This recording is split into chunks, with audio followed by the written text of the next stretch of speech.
On the morning of December 7, 1941, as the first wave of Japanese aircraft screamed toward Pearl Harbor, Vice Admiral Chuichi Nagumo stood on the bridge of the carrier Akagi, watching his meticulously trained pilots disappear into the dawn sky.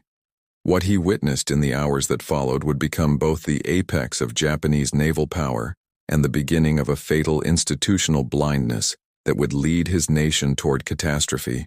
The attack devastated the American Pacific Fleet. 8 battleships damaged or destroyed, over 2,000 Americans killed. But beneath the smoke and triumph, a dangerous pattern was already forming in the minds of Japan's military leadership, the pattern of seeing only what they wished to see. Commander Mitsuo Fuchida, who led the airstrike, returned to report that the American carriers had escaped. This crucial detail was noted, discussed briefly, then effectively dismissed. Admiral Isoroku Yamamoto, architect of the Pearl Harbor operation and commander of the combined fleet, understood the strategic implications of missing those carriers, but even his concerns were drowned in the euphoria that swept through the Imperial Japanese Navy. According to naval historian Gordon Prang's seminal work, At Dawn We Slept, Japanese officers celebrated their tactical victory while fundamentally misunderstanding the American industrial capacity and will to fight, a context drawn from decades of scholarship examining Japanese strategic planning during this period. The months following Pearl Harbor saw Japan's armed forces sweep across the Pacific and Southeast Asia with breathtaking speed. Hong Kong fell on December 25th. Manila was captured on January 2, 1942. Singapore, Britain's supposedly impregnable fortress, surrendered on February 15th with over 80,000 Allied troops taken prisoner. The Dutch East Indies collapsed in March. Burma was invaded, threatening India itself. The rising sun flag flew from island chains across thousands of miles of ocean. Within the Imperial Japanese Navy headquarters in Tokyo, staff officers moved colored pins across enormous maps, each pin representing another conquest, another validation of their pre-war planning. Captain Yasuji Watanabe, a mid-level intelligence officer, watched this daily ritual with growing unease. He had studied at Harvard before the war and understood American industrial potential in ways his superiors refused to acknowledge. When he attempted to present calculations showing that American shipyard production would eclipse Japanese capacity by mid-1943, his reports were received with polite dismissal. The institutional culture of the Imperial Japanese Navy had created a system where bad news traveled upward slowly, if at all. Junior officers feared contradicting their superiors, bound by centuries of hierarchical tradition and the concept of saving face. Senior officers, in turn, filtered information before presenting it to their commanders, removing anything that might seem defeatist or contrary to established doctrine. This created an echo chamber, where optimistic assessments were amplified and disturbing realities were muted. Admiral Nagumo himself exemplified this dysfunction. A cautious man by nature, he had been selected to command the carrier strike force despite having no aviation background. His expertise was in traditional battleship warfare. He relied heavily on his staff, particularly Commander Minoru Genda, the brilliant tactical planner. But Nagumo's own reluctance to challenge conventional wisdom meant that even when presented with contradictory intelligence, he defaulted to the most optimistic interpretation. By May 1942, Japanese forces controlled territory spanning from the Gilbert Islands in the Central Pacific to the Indian Ocean, from the Aleutians in the north to the approaches of Australia in the south. Never before had an empire expanded so rapidly. Within Imperial General Headquarters, admirals and generals spoke confidently of consolidating these gains, of forcing America to negotiate a peace that would recognize Japan's new sphere of influence. They had convinced themselves that American democracy lacked the stomach for a long, bloody conflict across the Pacific. The intoxication of victory had produced a peculiar kind of institutional blindness throughout the Japanese military establishment by spring of 1942. In the wood-paneled conference rooms where Japan's fate was decided, maps showed an empire that stretched across 1/6 of the Earth's surface. The officers who gathered there, graduates of the Imperial Naval Academy at Itajima, products of a system that valued conformity and deference, had begun to believe their own mythology about Japanese spiritual superiority, compensating for material disadvantages. Lieutenant Commander Yahachi Tanabe, skipper of the submarine I-168, noticed this atmosphere during fleet conferences. When he suggested that American damage control techniques appeared more advanced than Japanese methods, based on intelligence reports from Pearl Harbor, his observation was dismissed. A senior captain responded that Japanese fighting spirit would always overcome such technical details. Tanabe said nothing more, but privately he wondered how many other inconvenient truths were being ignored. The Imperial Japanese Navy's intelligence apparatus had compiled extensive data on American carrier operations, shipyard capacity, and pilot training programs. Lieutenant Commander Takeshi Naito, working in the intelligence section, had prepared detailed analyses showing that America was training pilots at 3 times the rate Japan could manage. His reports documented that American carriers, unlike their Japanese counterparts, were being built with damage control as a primary design consideration. Watertight compartments, redundant systems, sophisticated firefighting equipment. These reports reached the desks of senior admirals and disappeared into filing cabinets, unread or deliberately ignored. The doctrine that shaped Japanese naval aviation had emerged from theoretical war games conducted at the Naval War College in Tokyo throughout the 1930s. These exercises, conducted with meticulous attention to detail, had convinced Japanese planners that decisive carrier battles would be won by whichever side struck first with overwhelming force. This theory had worked spectacularly at Pearl Harbor, but it contained a fatal flaw. It assumed the enemy would cooperate by concentrating his forces for a single climactic engagement.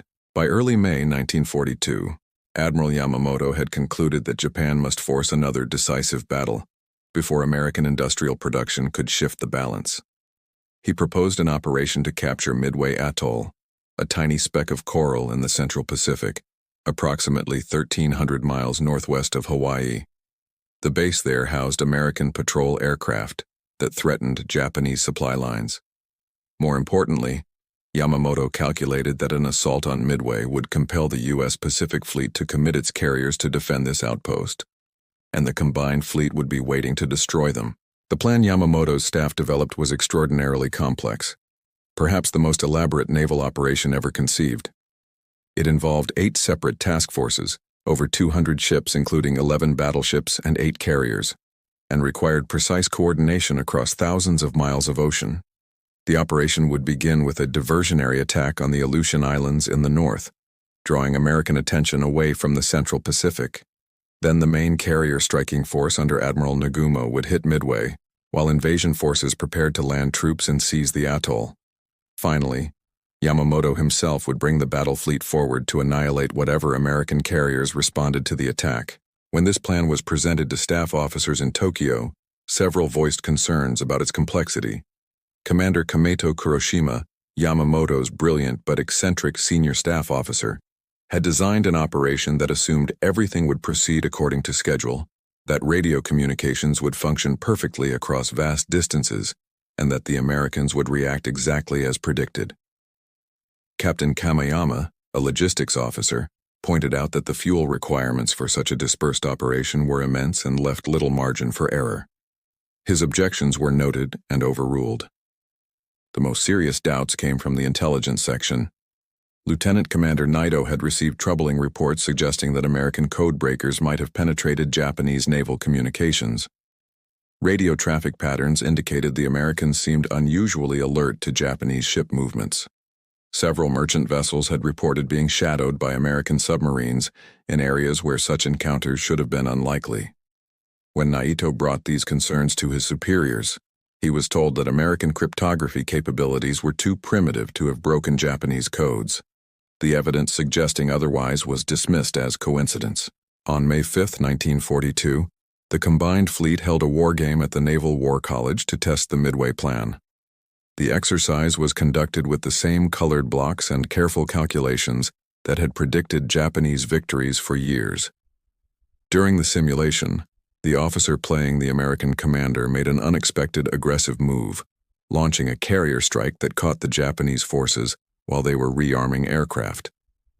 The game referee, a senior captain, rolled dice to determine the result, and the dice indicated that 2 Japanese carriers had been sunk. Admiral Ugaki Matome, Yamamoto's chief of staff, immediately ordered the dice roll invalidated. The 2 carriers were restored to operational status, and the game continued. This intervention, overruling an inconvenient outcome in a theoretical exercise, perfectly captured the institutional culture that had taken root in the Imperial Japanese Navy. Reality itself was being edited to match expectations. Throughout late May 1942, the radio intercept station at Station Hypo in Pearl Harbor buzzed with activity that would have terrified Japanese planners had they known its true extent. Lieutenant Commander Joseph Rochefort, a rumpled cryptanalyst who often worked in his bathrobe, led a team that had achieved something the Japanese High Command deemed impossible. They had broken the primary Japanese naval code, designated JN-25. The intelligence reaching American commanders was extraordinary in its specificity. Commander Edwin Layton, Admiral Chester Nimitz's intelligence officer, presented his commander with predictions of Japanese movements that seemed almost clairvoyant. The intercepts revealed not just that Japan planned to attack Midway, but when the attack would come, which direction the task forces would approach from, and even the approximate composition of Nagumo's carrier striking force. Rochefort's team had identified AF as Japanese designation for Midway through an ingenious ruse. They had Midway send a fake plain language message about water problems, then intercepted Japanese signals reporting that AF had water supply issues. While Americans were reading Japanese mail, Japan's intelligence services were failing catastrophically. The Imperial Navy's Radio Intelligence Unit, led by Captain Yoshikawa Toshio, had convinced itself that American carrier Enterprise had been sunk in the Coral Sea battle on May 8th. Carrier Yorktown had indeed been damaged in that engagement, and Japanese scouts reported seeing it listing badly. Japanese intelligence concluded Yorktown would require months of repairs. Both assessments were wrong, but they fit the narrative Japanese officers wanted to believe. The Coral Sea battle itself had revealed dangerous weaknesses in Japanese reconnaissance and assessment. For the first time in naval history, 2 carrier fleets had fought without surface ships ever sighting each other. The entire battle conducted by aircraft. Japan had sunk carrier Lexington, a significant tactical victory, but they had lost carrier Shoho, and more critically, had lost a large number of highly trained aircrew. The Imperial Navy had no institutional system for rapidly replacing such losses. Pilot training took years, and Japan's program was designed to produce elite aviators in small numbers, not adequate pilots in large numbers. Lieutenant Commander Takeshi Naito, the intelligence officer who had earlier tried to warn about American capabilities, received reports from submarine reconnaissance missions near Pearl Harbor.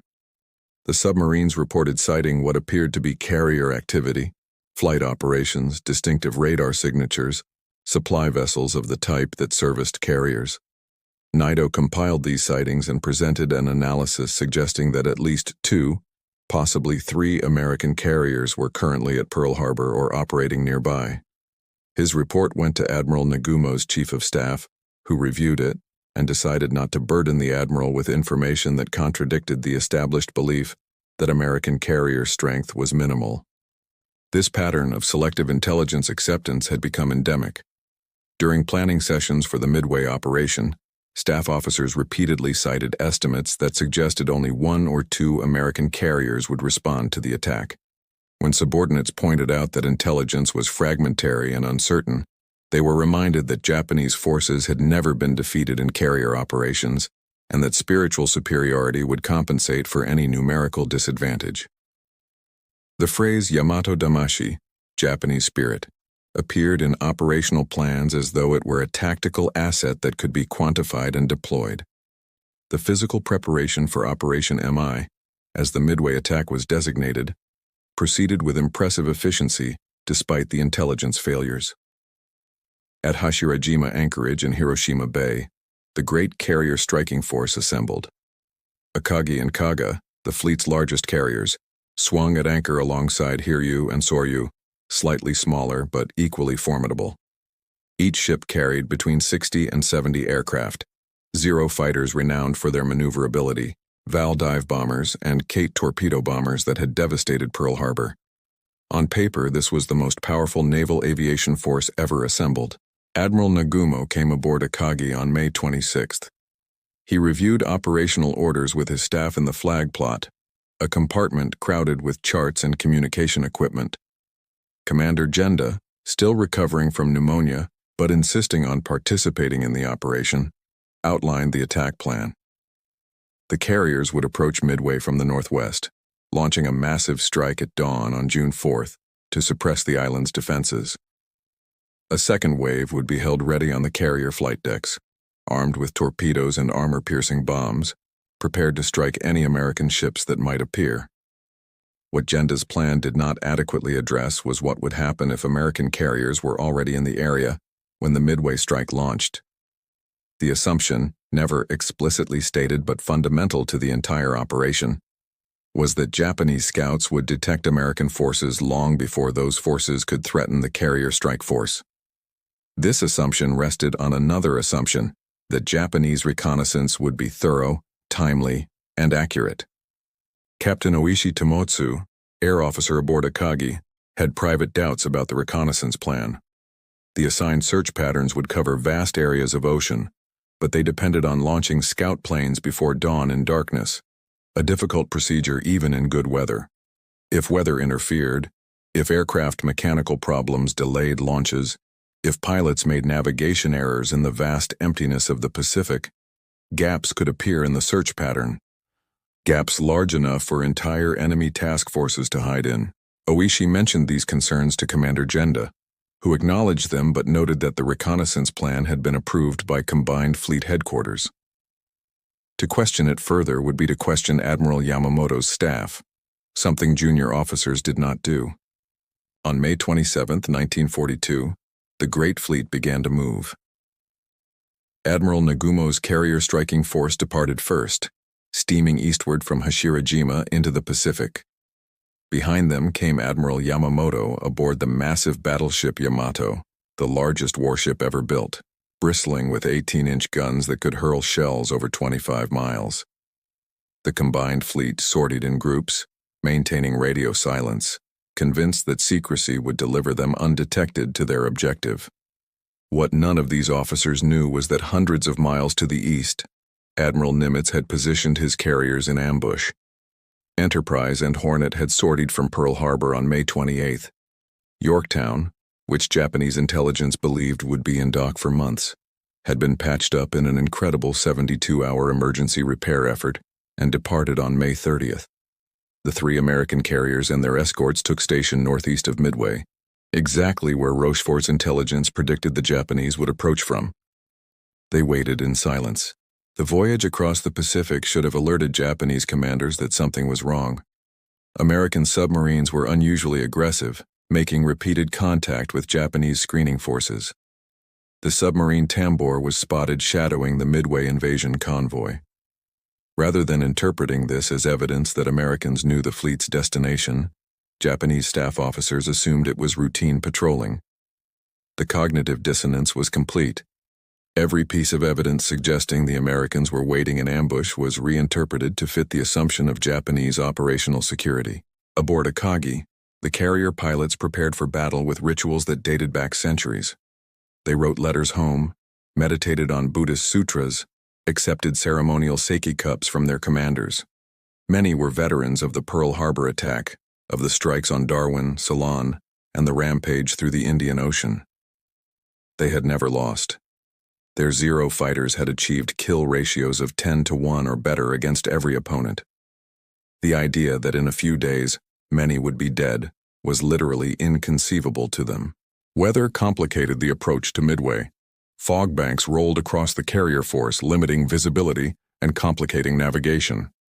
Admiral Nagumo's staff calculated and recalculated positions, aware that in the featureless ocean, even small navigation errors could have large consequences.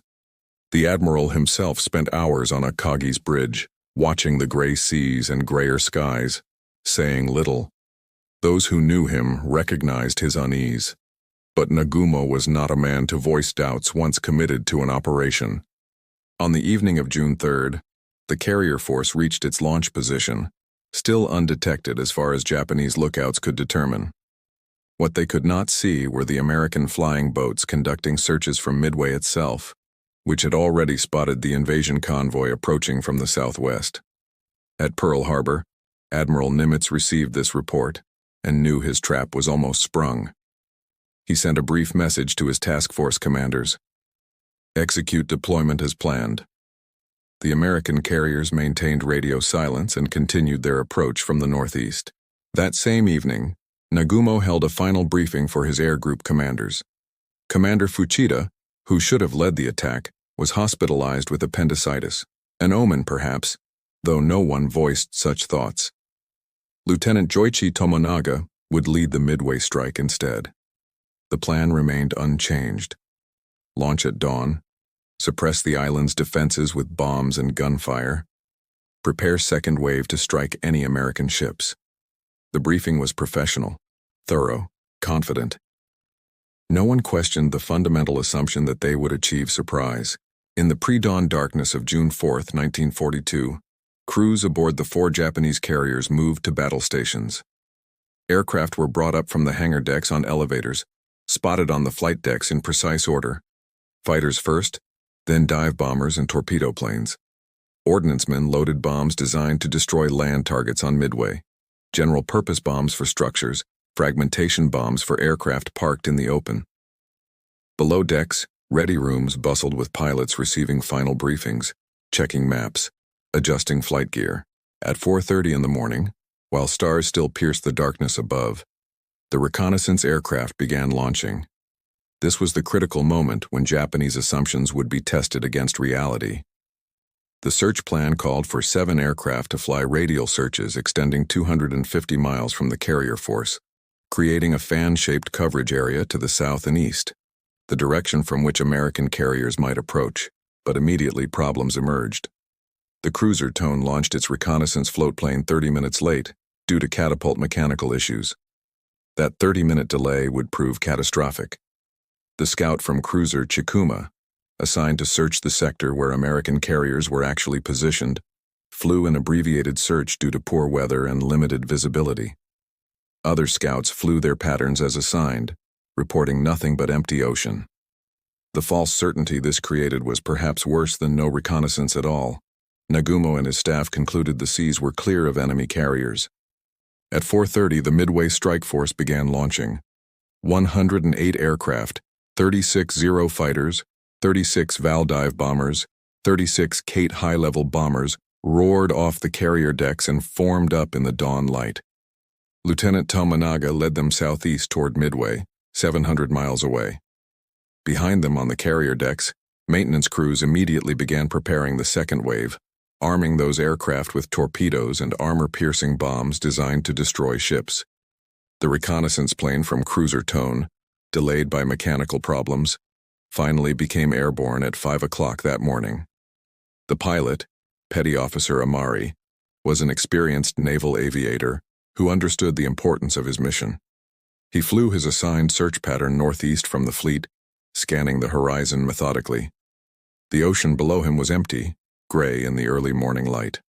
Then, at 7:28, as he reached the limit of his search radius and prepared to turn back, he spotted something that would change everything: the wakes of ships steaming south at high speed. Amari transmitted a brief contact report. Sight what appears to be 10 enemy surface ships. The message electrified flag plot aboard Akagi. Admiral Nagumo immediately demanded clarification. What type of ships? Were carriers present? The minutes stretched as Amari flew closer to identify the formation. At 8 o'clock, he sent another message. Enemy is accompanied by what appears to be a carrier. Those 8 words condemned Nagumo's force to fight a two-front battle it was unprepared to manage. The dilemma facing Nagumo was perhaps the most difficult tactical decision any commander faced in the Pacific War.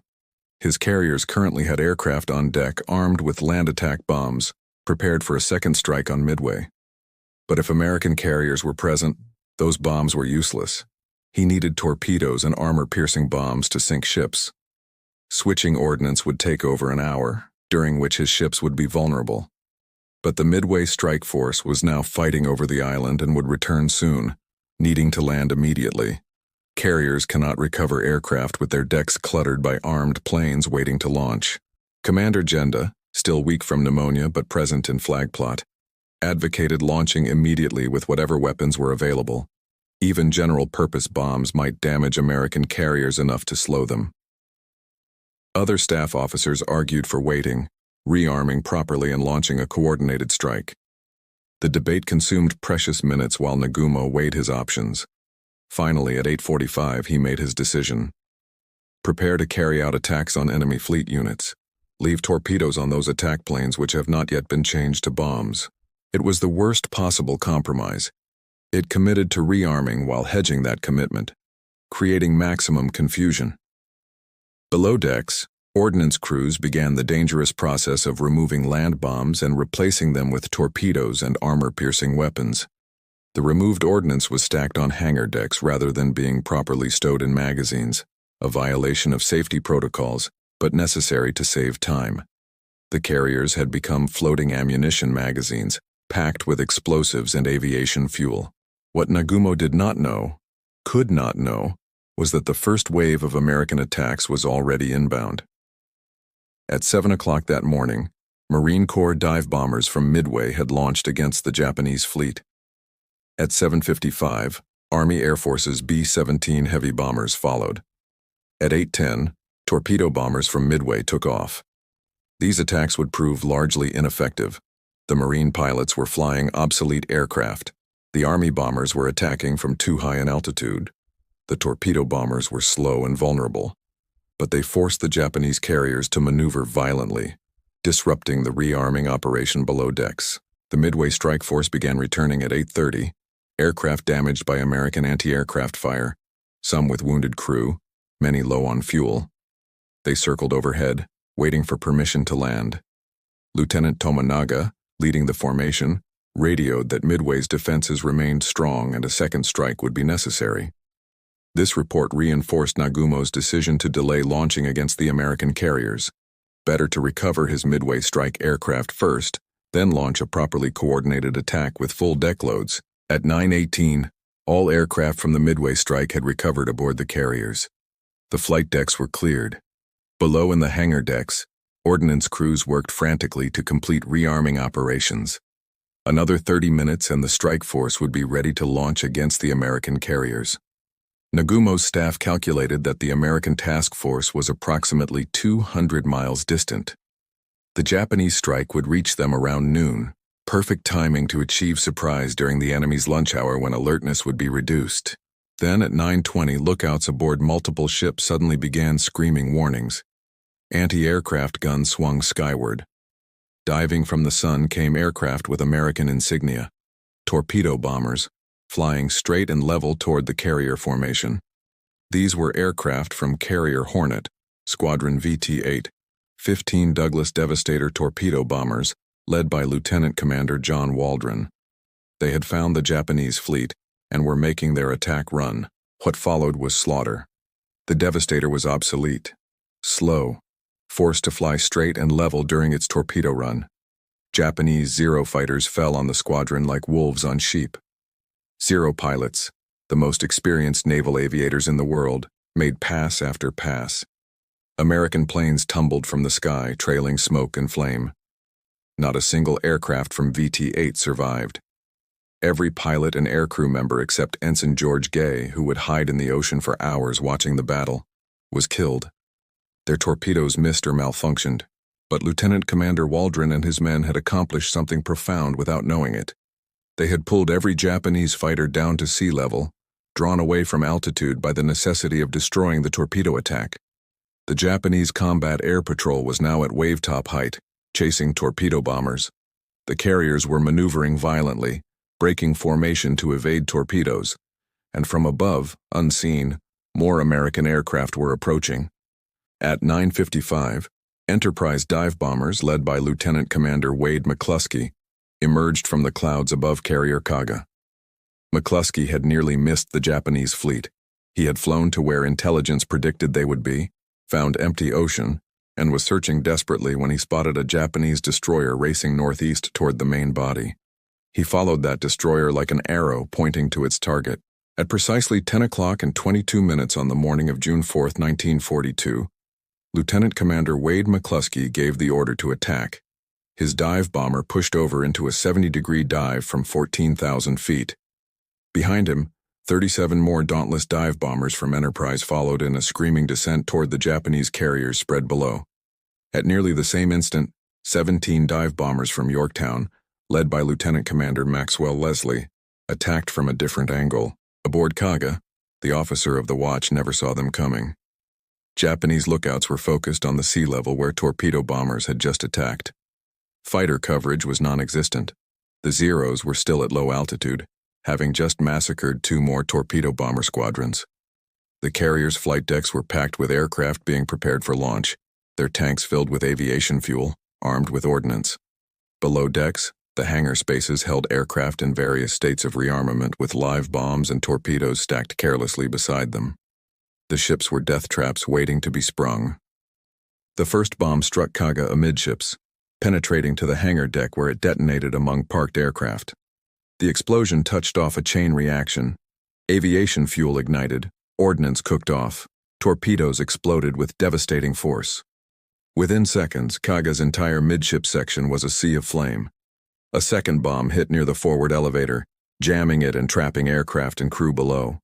A third bomb hit the bridge structure, killing Captain Okada Jisaku and most of the ship's senior officers instantly. Simultaneously, Lieutenant Richard Best led his section of 3 dive bombers against Akagi.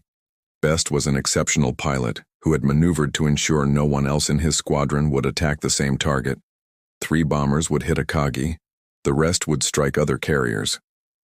His first bomb missed narrowly. His second bomber, piloted by Ensign Frederick Weber, scored a direct hit on Akagi's midships elevator. The 1,000-pound bomb penetrated to the hangar deck where ordnance crews had stacked land bombs removed from aircraft during the frantic rearmament. Those bombs exploded sympathetically, ripping through the carrier's structure. Admiral Nagumo on Akagi's bridge felt the ship shudder beneath him. Flames erupted from the elevator opening. Within minutes, fires were raging out of control throughout the ship's midsection.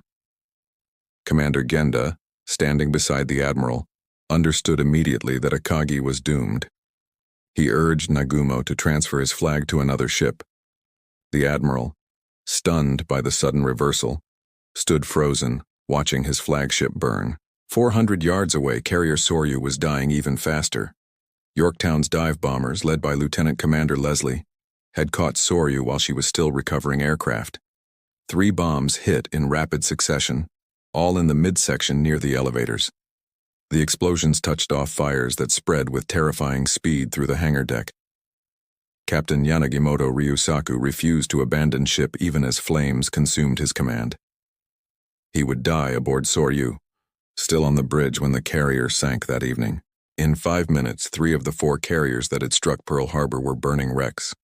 The shift in naval power from Japanese to American dominance had happened faster than anyone thought possible. Aboard Hiryu, the only carrier that had escaped attack, Admiral Taman Yamaguchi surveyed the disaster. Smoke columns rose from 3 burning carriers. Aircraft circled overhead, unable to land on ships that were now flaming pyres. Yamaguchi was known as one of the most aggressive commanders in the combined fleet. He immediately ordered every available aircraft to prepare for a counterstrike. The institutional culture that had led Japan into this trap now prevented effective damage control. Aboard the burning carriers, officers and crew fought desperately to save their ships, but they were hamstrung by training that emphasized attack over survival. American carriers were designed with damage control as a primary consideration.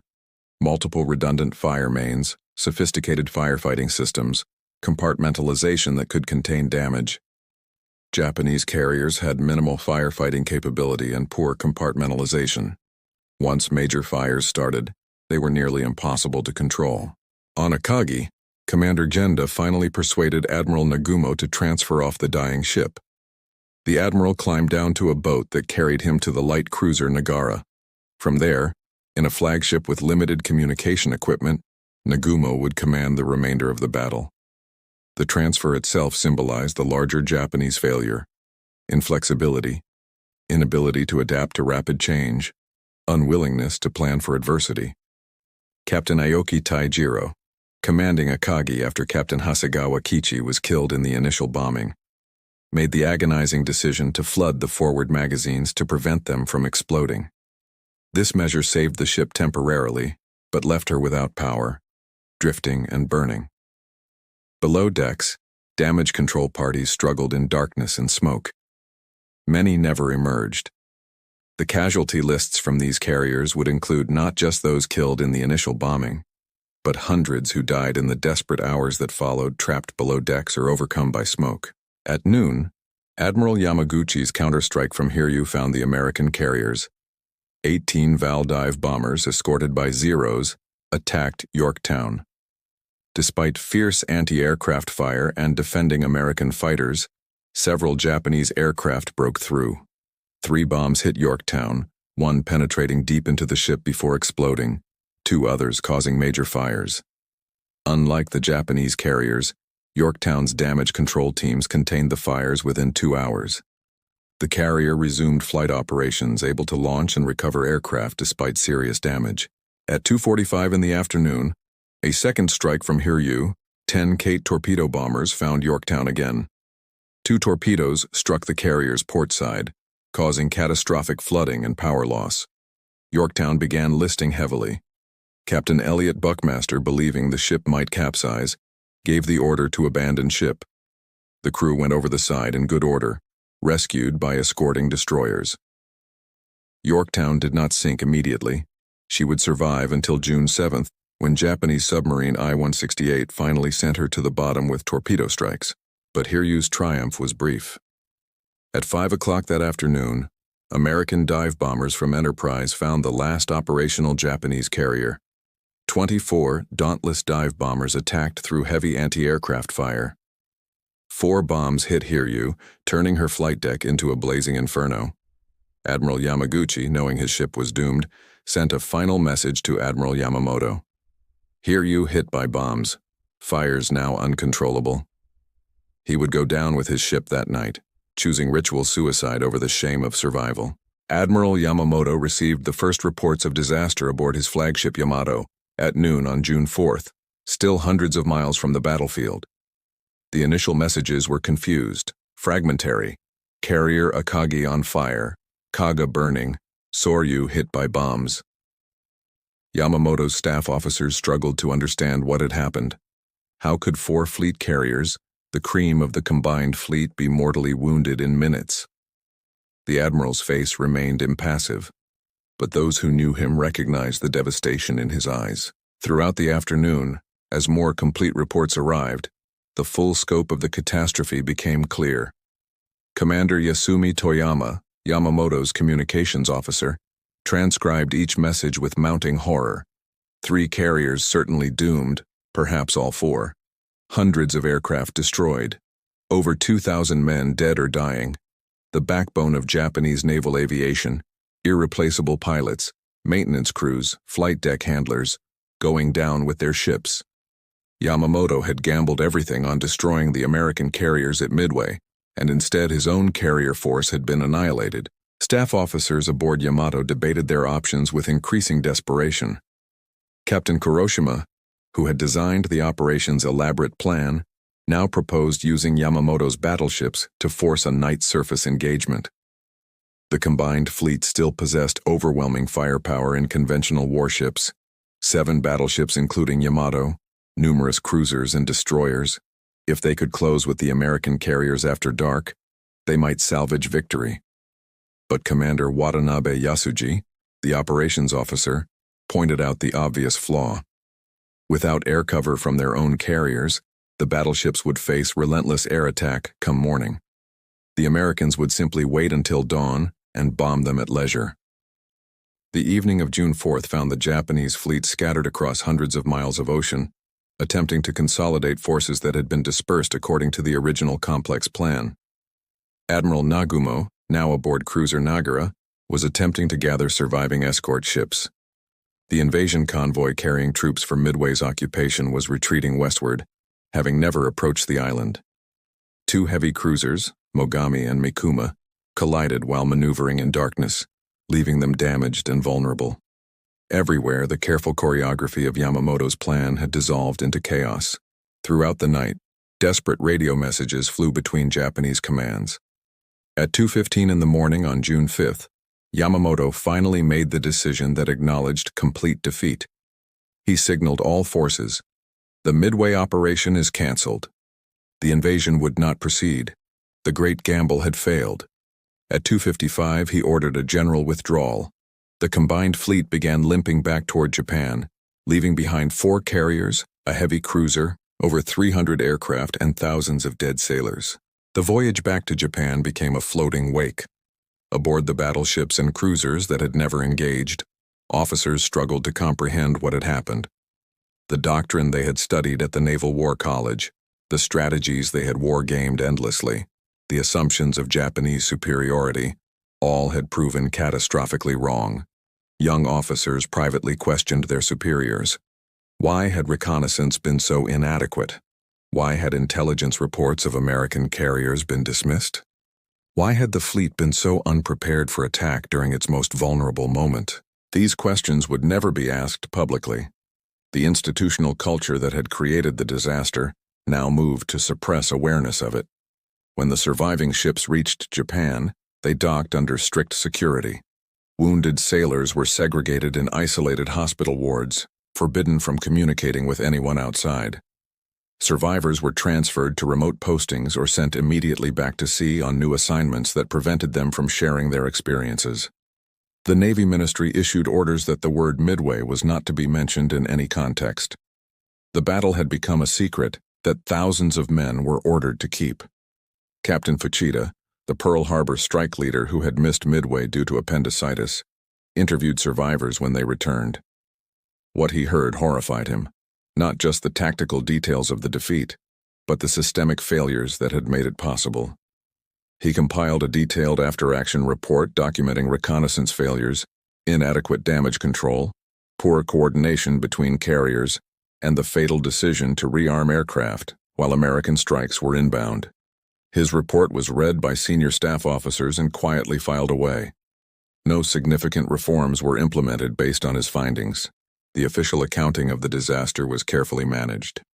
News releases acknowledged damage to carriers but did not specify their loss. Families of the dead were told their loved ones had been killed in action in the Pacific Theater, with no mention of where or how. The Japanese public, fed a steady diet of victory bulletins since Pearl Harbor, learned nothing of the catastrophe. Even within the military, only senior officers were given accurate information about what had happened at Midway. Admiral Yamamoto bore the defeat with stoic silence. He had opposed war with America from the beginning, knowing Japan lacked the industrial capacity for prolonged conflict. Now his worst predictions were coming true. The Midway operation had been designed to force a decisive engagement that would cripple American carrier strength and compel a negotiated peace. Instead, it had crippled Japanese carrier strength and handed America the strategic initiative. Yamamoto would continue to command the combined fleet, but those close to him noted his increasing fatalism, his sense that Japan was now on an irreversible path to defeat. The statistics told a story that Japanese officers refused to acknowledge publicly. Japan had lost 4 fleet carriers, ships that would take 3 years to replace, if replacement were even possible given American submarine attacks on resource shipments. More critically, Japan had lost over 3,000 trained aviation personnel, pilots, aircrew, maintenance specialists, who could not be replaced at all. The Japanese pilot training system was designed to produce small numbers of elite aviators. Expanding it would require infrastructure, instructors, and time Japan did not have. Meanwhile, American training programs were graduating thousands of adequate pilots every month. The attrition equation had turned decisively against Japan. Despite the catastrophe at Midway, the institutional culture that had created the disaster remained fundamentally unchanged. Throughout the summer and fall of 1942, Japanese naval planners continued to issue optimistic assessments of the strategic situation. Loss reports were minimized in official documents. Intelligence continued to underestimate American industrial capacity and overestimate Japanese capabilities. The same officers who had dismissed warnings before Midway remained in positions of authority, making the same kinds of decisions. Lieutenant Commander Naito, the intelligence officer whose pre-Midway warnings had been ignored, found himself reassigned to a minor post in the Marshals. His detailed analysis of intelligence failures at Midway, which documented how Japanese commanders had disregarded evidence of American carrier presence, was marked, not to be circulated beyond this office. When he attempted to discuss lessons learned with colleagues, he was told such discussions undermined morale and confidence in leadership. The Navy's response to institutional failure was to punish those who acknowledged it. The carrier pilots who survived Midway were dispersed to training units throughout Japan's remaining carrier fleet. They brought with them hard-won knowledge about American tactics, capabilities, and fighting spirit. Many tried to share these lessons with new pilots in training. They warned that American aircraft, while perhaps technically inferior to Japanese designs, were flown by determined men who would press attacks home regardless of losses.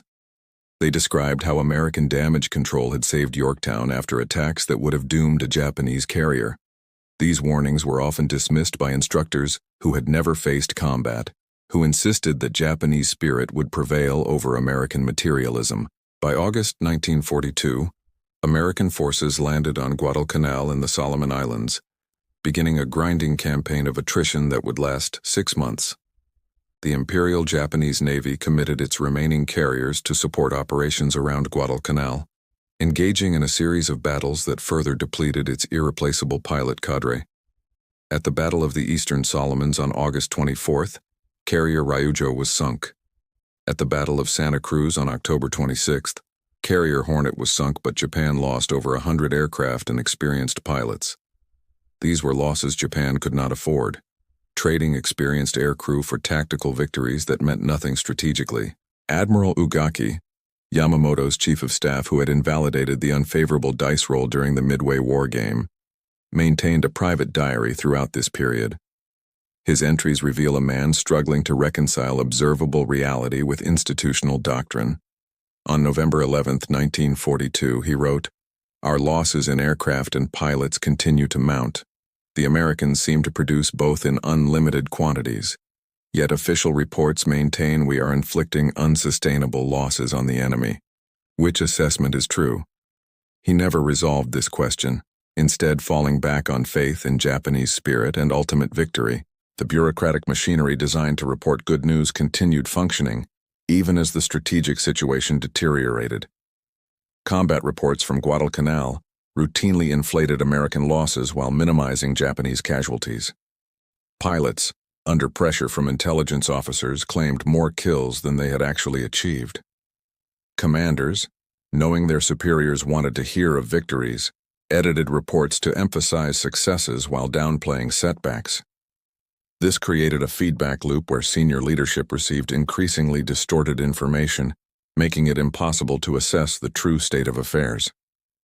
By February 1943, Japan had evacuated Guadalcanal in defeat, having lost over 20,000 ground troops and additional hundreds of aircraft and pilots. Yet the official communiqué described the withdrawal as a strategic redeployment to more favorable positions. The fiction was maintained at all costs. Families of soldiers who died on Guadalcanal were told their sons had achieved glorious victory in the Solomon Islands campaign. The gap between official narrative and truth had become a chasm.